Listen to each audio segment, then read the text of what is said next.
આપણા ઘરે હિંચકો આવે.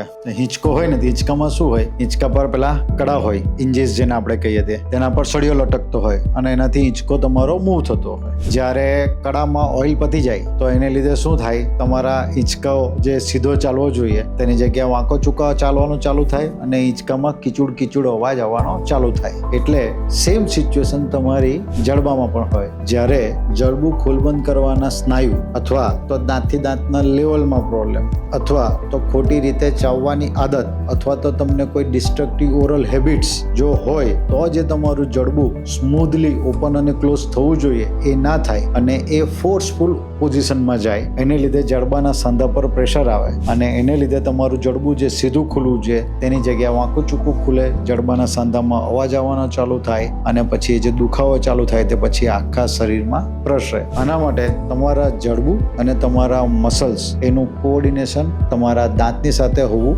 જરૂરી છે. મેક શ્યોર કે તમારા દાંત, તમારા જડબું અને તમારા મસલ્સ એ હંમેશા સ્મૂથ એક સરખું ફંક્શન કરતા હોય.